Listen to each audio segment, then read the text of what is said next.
This is an unofficial, fan-made audiobook. All original stories are owned by Wizards of the Coast. If you are enjoying these stories, please consider subscribing to my Patreon over at patreon.com/voxoraculum for some special patron-exclusive content. Thanks. On with the story. Helga. Helga stared at the mid-morning sunlight glinting on the rippling surface of the water, its patterns and portents as inscrutable as its darker depths. Cattails and long grasses swayed above her, and a bright dragonfly chased a cloud of gnats. Warm muck and growing things scented the air, comforting her uneasy heart. The pencil she gripped seemed to move of its own accord as her other hand balanced her leaf-bound journal on her lap. She'd come to the shore seeking clarity, quiet, and a brief escape from the worries that plagued her. From this angle she couldn't see her own reflection, familiar and boring. One smallish frogfolk, green skin, amber eyes, and a perpetual nervous smile. Nothing special, now or ever. Unless being especially useless could be considered remarkable. Something shifted in the pond, or shimmered above it in a haze of heat. Helga squinted, leaning forward, wondering if she was about to have another vision. A long-eared shadow fell over her from behind, and a hand touched her shoulder. With a yelp, Helga leapt into the air, high enough to bump her head on a cattail spike, before landing gracelessly in a heap of long legs. "Steady on, Helga, my girl," said Neris, the rabbit folk's nose twitching with humour or irritation. "There's no call for dramatics." "Sorry," Helga said, collecting her dropped journal. "You startled me is all." "And I wouldn't be doing that if you were about something useful," Neris retorted. "Instead of fishing for visions. Are your village chores finished?" Helga winced. "Not exactly. I was in the still room tending the fire for a batch of witch hazel infusion, but I didn't tend it. Ewan said the medicine was ruined and not to darken his doorstep until his temper cooled like the fire." He'd used more colourful language, but Helga wasn't about to repeat it. "That's just like you." Neris tipped her leaf-brimmed hat back so she could pin Helga with a red-eyed stare.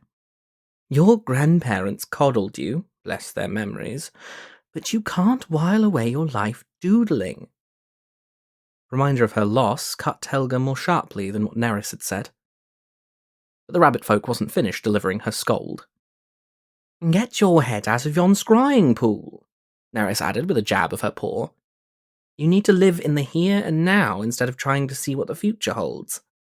None of that ever did anyone a lick of good. Sometimes seeing possible futures can help folk make better choices in the present," Helga said, her smile wavering. "Be that as it may," Neris replied. "I've no time for philosophy when there are crops to harvest. I hope your future includes more work and less cloud spying."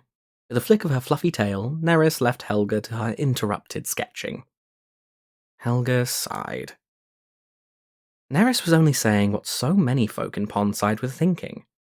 In all her seasons living in the small village, Helga still hadn't found her place, her calling. She began to despair that she ever would. Around her, others went through their work for the day. Around her, others went through the work of their day. Rabbit folk with muddied feet cut and tied long stems of watercress for loading into wheelbarrows bound for the communal stores. Otterfolk ran nets through the shallow waters offshore, catching minnows and dumping them into wooden barrels. A frogfolk father passed a cluster of crested irises, carrying a water-filled container of his precious tadpoles on his back. Everyone was busy, at peace, joking with friends, splashing each other to cool the sun's heat, or diligently focused on their labours. Helga struggled to focus on any chores long enough to finish them. The stillroom incident was only one in a long list of similar problems. Burnt carrot muffins, half-planted pea shoots, quilt pieces forever waiting to be sewn together. If she was interested enough in her task, she could lose hours and forget her surroundings completely. Sadly, few activities inspired that sort of devotion. Even learning to weave magic had ended poorly. Perhaps if she could have spent another few seasons in Fountainport, completed her training with King Glarb. But no, best not to dwell. She carried enough shame about her inadequacies to last through all the remaining seasons of her life. At least she'd always have her art. She'd kept her journal closed during her conversation with Neris, not wanting the rabbit folk to see what she'd drawn. Sometimes it was mere walls and waves that couldn't even rightly be called patterns. Sometimes she drew what she saw, studying brightly clad birdfolk in flight, or barefoot mousefolk stomping juice from freshly picked berries. Sometimes a vision took over her hands and she was left with a mystery, or, as others claimed, the products of an overactive imagination. Helga opened the book and idly flipped to the page she'd been working on.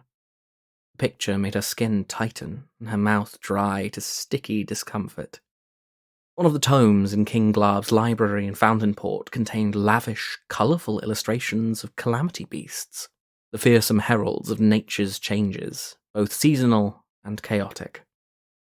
Helga had never seen one herself, though their handiwork was in evidence whenever a blackberry harvest withered in a sudden drought, or a spring rain turned to battering hail. What she'd drawn most closely resembled the sunhawk, though her rendering was crude compared to the king's tome. The crest at the top of its head angled backward like the dorsal fin of some fish. The hooked beak lay open as if in mid-cry, flanked by strange whiskery protrusions, the thick tongue forked at the end like nothing she'd ever seen. Instead of 2 wings, it had 4. The usual primary feathers at the wingtip replaced with fingers and membranes like a batfolk's. The talons, at least, seemed typical, though imagining herself at their mercy was enough to give her nightmares while wide awake. Her penciled lines conveyed power, ferocity, the shading behind the creature suggesting a thunderous storm rather than a bright, blazing sky. Despite the sun's warmth, Helga shivered. This had to be a vision. She would never think to draw such a terrifying thing herself. She needed to show it to Ivor, the village's frogfolk augur. Except, perhaps because she'd never completed her magical training, he always dismissed her visions as mere dreams or fancies. Cries for attention, even, in the wake of her grandparents' passing. This time would be different. It had to be. If she were having a true seeing of a calamity beast, her village could be in grave danger. Helga stowed her journal in her pack and headed for Ivor's house. His neighbour, Anik, in the middle of sweeping her porch, said Ivor had gone to pick up some clothing that a mousefolk in the further fields was mending for him. Helga trekked onward, down the single main road of what passed for the village proper, which led the few travellers from Haymeadow in the south, straight towards Durham, Mintvale, and other points north. She walked past mousefolk covering the roof of a weathered wood home with water lily petals, past rabbit folk digging up plump red radishes with brilliant green leaves, past a gathering of elders sipping mugwort tea beneath the shade of a cluster of leafy bee balm that would bloom when summer arrived. She considered stopping and requesting a drink from them, but decided it would be best to finish her errand before she talked herself out of it. Thankfully, Helga was saved the trouble of further fretting by the sight of Ivor ambling in her direction, his broad lily-pad hat shading his eyes. She would show him the drawing, hear what he had to say, and go back to... what? She'd figure something out. Her grandparents' home, now hers, no doubt wanted cleaning. Lunch would come soon enough, then dinner. Endless procession of meals and days stretching into the future. Neris was right. Contemplating such things helped no one, least of all herself. A clanging rang out, echoing across the fields. Helga turned toward the source of the noise. Mousefolk atop a watchtower, frantically banging the village's warning bell. But why? She turned, following the direction of their gaze toward the sky. High above, a huge shadow soared and circled in eerie silence. The creature was enormous, its wingspan as broad as the branches of an oak tree. Deep blue and violet on its belly, breast, and wings transitioned to black-striped primaries and tail feathers. Turquoise magic suffused its beautiful, terrible form, lit up its eyes and beak within the hollow of its face, limned its deadly talons. In its wake, velvety night followed, cutting across the bright blue like scissors through a cloth to reveal star-flecked darkness beneath. Maha, the night owl. Without warning, it swooped in a flurry of wings, skimming the tops of the fields before rising again, trailing twilight. Around Helga, animal folk squealed and croaked in alarm.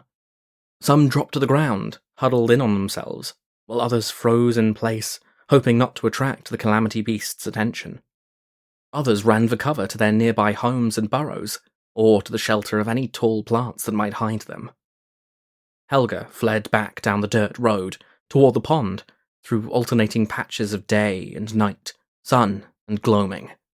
The owl flanked her on the left, demolishing the mousefolk house with its half-finished roof, sending splinters of wood and shredded white flowers flying. She veered away, and someone crashed into her, recovering and darting past her. As more folk realized the airborne danger, the scattering of scared villagers became a frantic rush. Another dive. Another building erupted. The beast's movements were completely quiet, its pressing marked only by the ensuing destruction and the chill wind of its wings. Helga's heart tried to leap out of her chest, even as she forced herself not to follow suit, lest she be snatched from the air.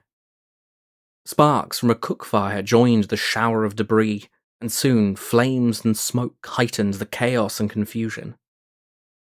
The owl's attacks herded Helga and the other animal folk first one way, then another, until she was completely turned around and unsure of where she'd ended up. She found herself back in the fields, lost in a maze of cabbage heads, running full speed despite the pain in her chest and legs. The world became a bewildering mosaic, made from shards of daylight amidst the deepening gloom, as if time itself had shattered and couldn't be reformed. The ground fell out from under her as Helga careened over the edge of a muddy embankment. Down she tumbled until she landed in Pond Creek, the thin stream that fed the larger pond beyond. She lay on her side in the soft muck for a dozen ragged heartbeats and heaving breaths, stunned and dizzy. Slowly, she rolled to her back. The sky had succumbed to total darkness, moonless and awash with unfamiliar stars. Even the warm scents of mid-morning gave way to the brisk aromas of quiescent flora. She gazed up as if she were a bat-folk, versed in the necessary skills to read the movements of celestial objects, to divine what she should do now.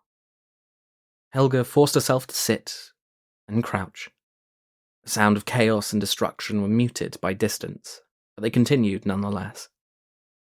She'd follow the creek bed to the pond, hoping to find safety with the other villagers in the depths of the water, and wait until the night owl finished its rampage.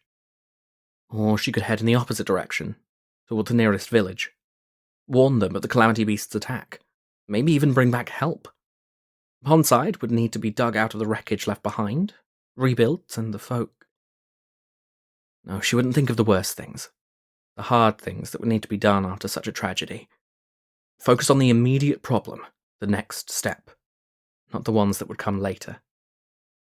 Her throat tightened. What would Nerys say to hear Helga finally living in the present like this? Nothing, likely. The twitch of her nose, the shake of her head. Get on with it, Helga told herself. Don't stand still. Wait for life to happen like you always do. Move. Heartsick and bruised, Helga clutched the satchel containing her journal and limped along the creek bed toward the far-off promise of sunshine. Mabel. The mousy mischief makers were at it again. Mabel stood outside the round door to her home, stirring a bowl of batter as she watched her precious, darling, stubbornly independent children perched on each other's shoulders, wobbling precariously. Rosalind, the eldest and largest, formed the base, with Foggy on top of her and Pip on top of him. Feet slipped, tails coiled around faces and necks, and high-pitched squeaks of annoyance punctuated every fresh indignity they visited on each other. They were piled in front of the parlour window, trying to hang the banner they had spent hours meticulously painting. It read, "Happy Birthday, Mabel." Well, technically, it read, "Happy Birthday, Ma'am, Mabel," with the word ma'am crossed out.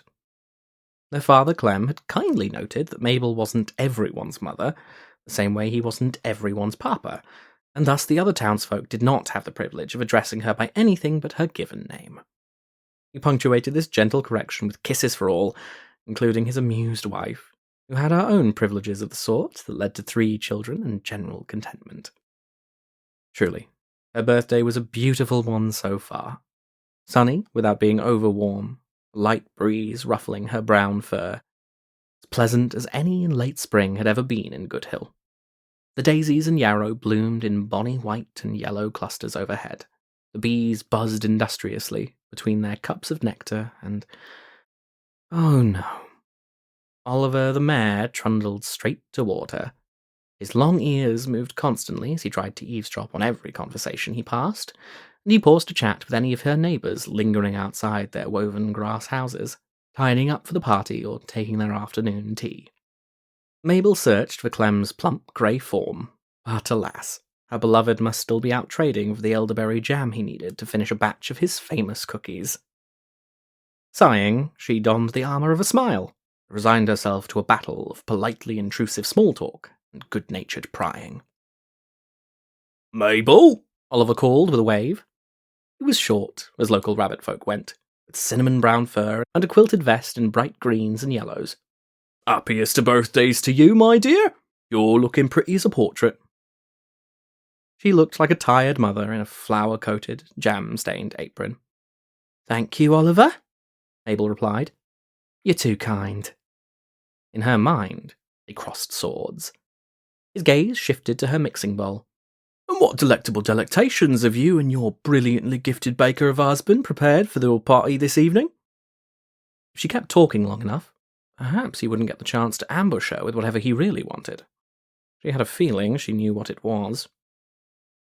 "This'll be strawberry cake." "This'll be strawberry cake," Mabel said brightly, one eye still on her children, who had dropped the banner, or attempting to retrieve it while still atop each other. "First strawberries of the season are ripe now. You know 1 strawberry will feed half the town. Clem is making elderberry jam thumbprint cookies to go with the strawberry tarts and muffins and crumble, and we've already frosted the carrot cake. Bryn is bringing her acorn scones. Niall promised us a dandelion and turnip green salad. Van's making his chamomile fizzy drink, and...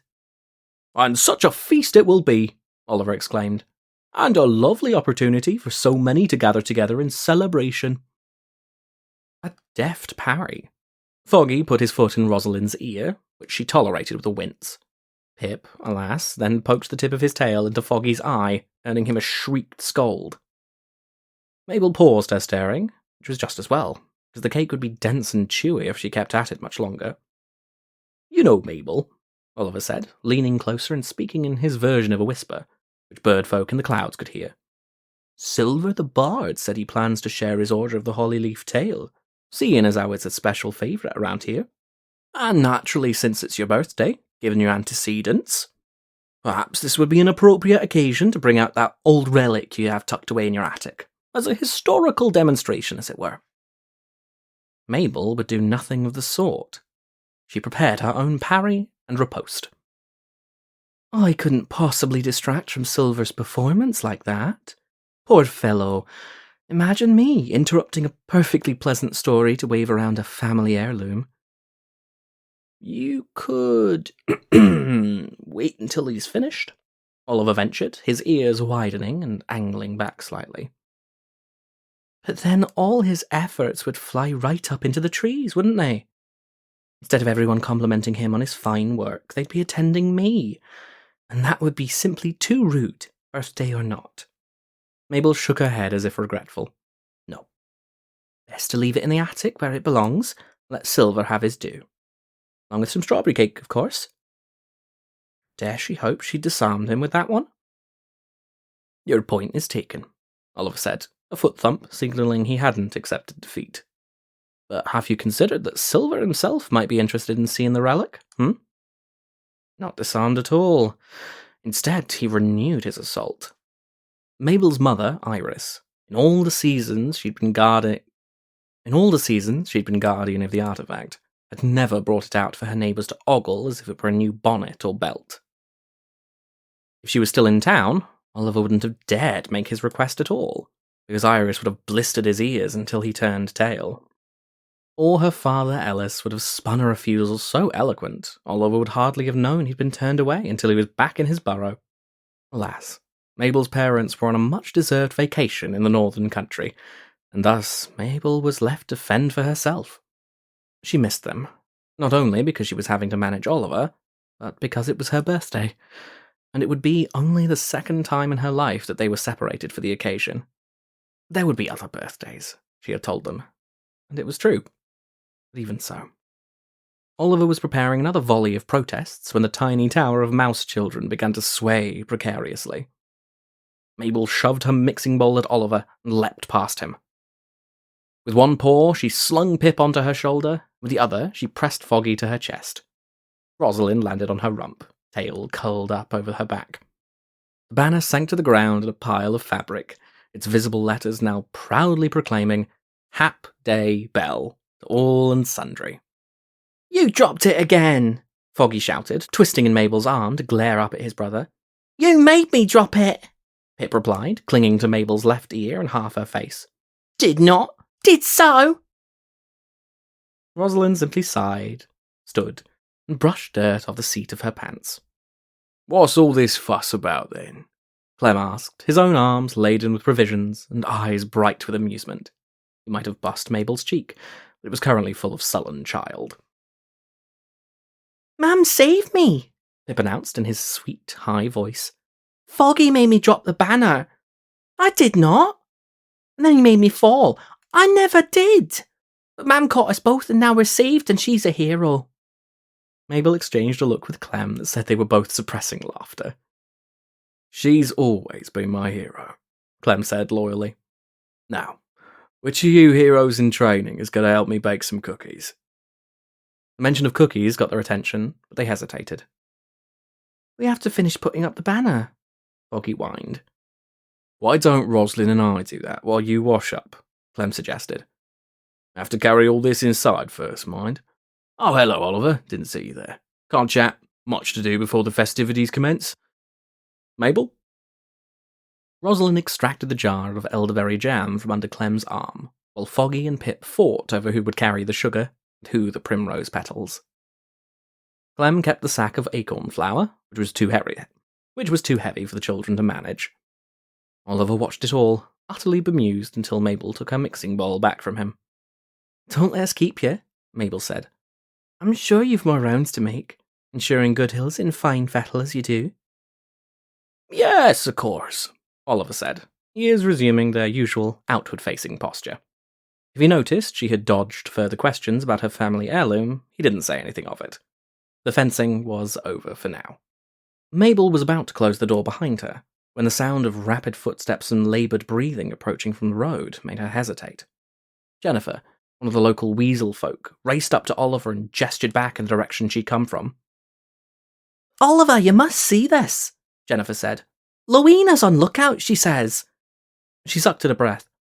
"There's a stranger in Pond Creek, and she don't look well at all."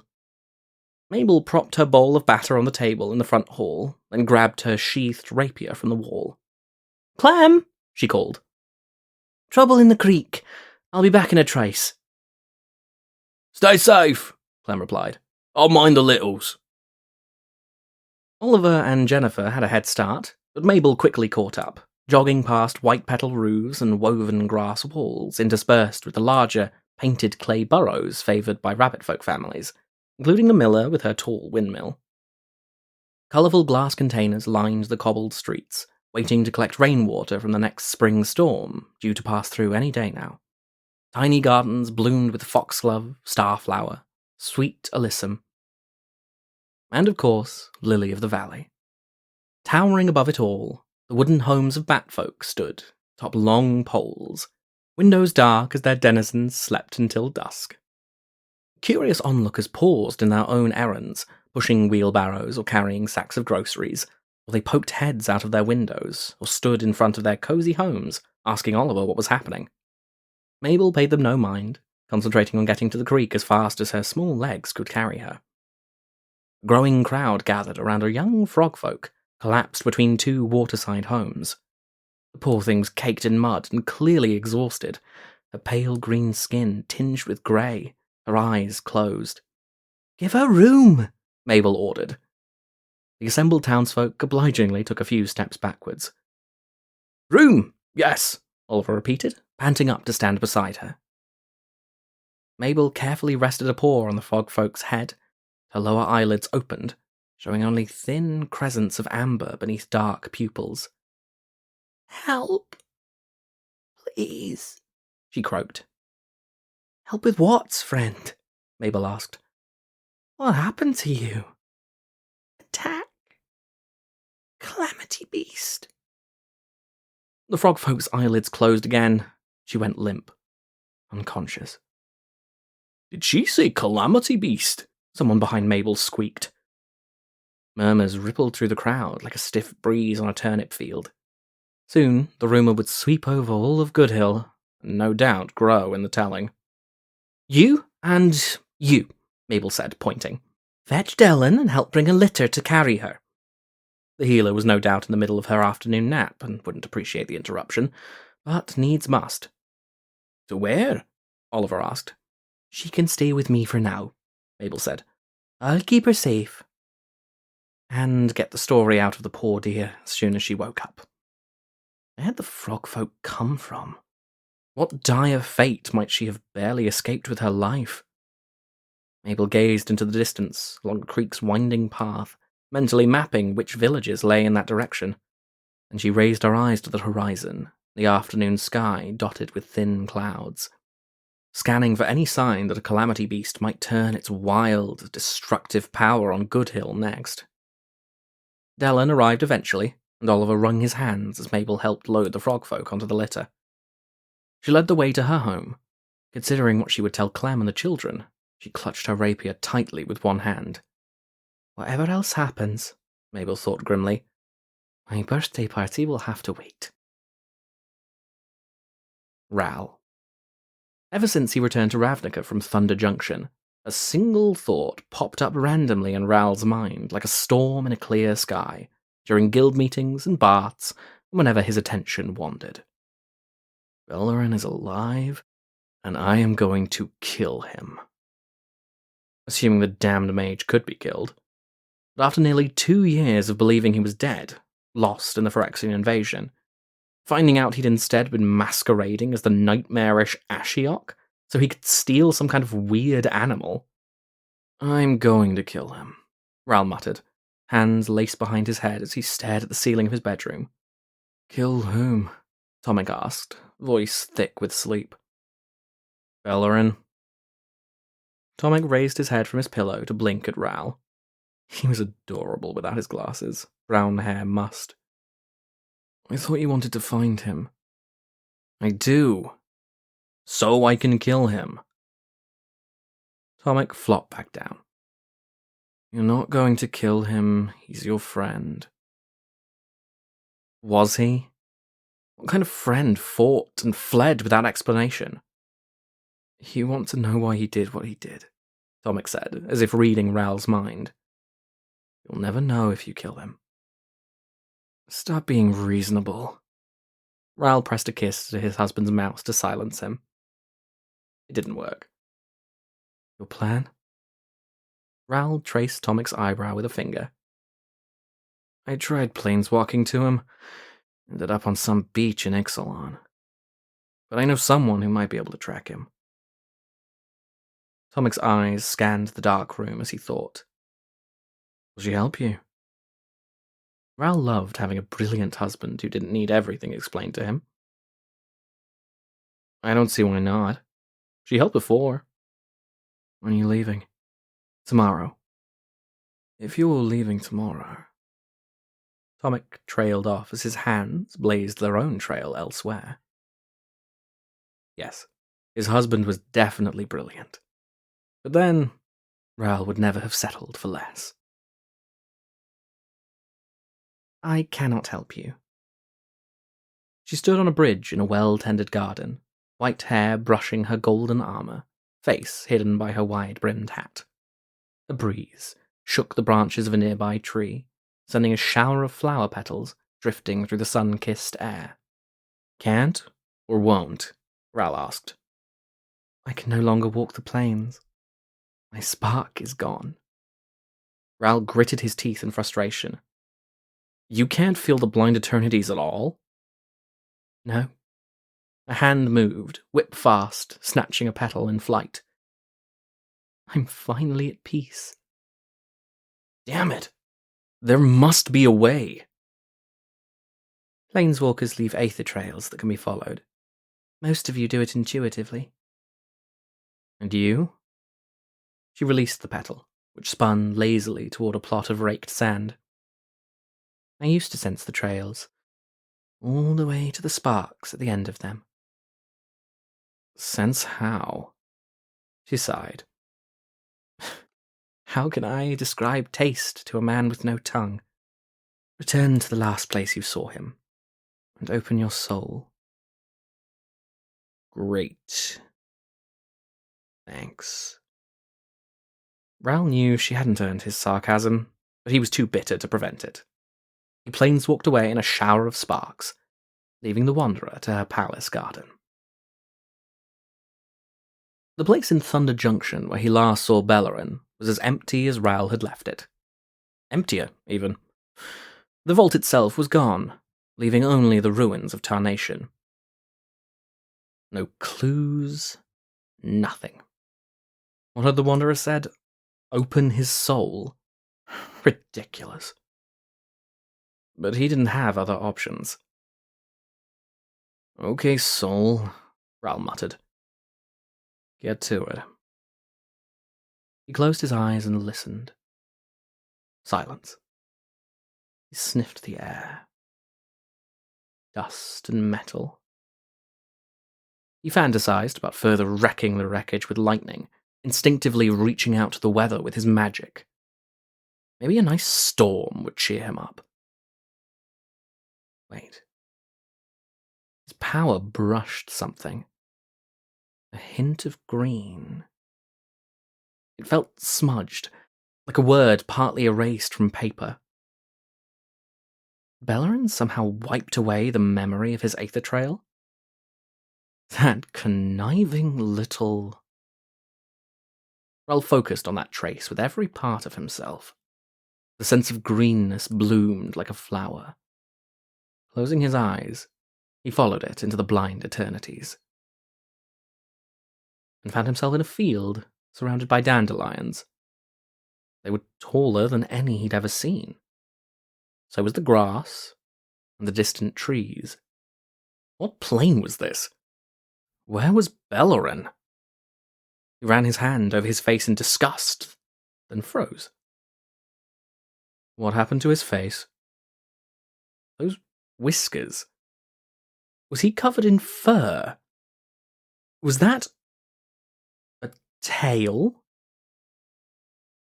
I'm going to kill him, Ral shouted, his eyes filling with lightning as he shook his paw at the sky.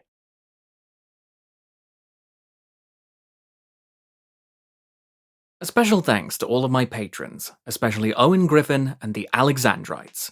Thanks for watching and for your continued support.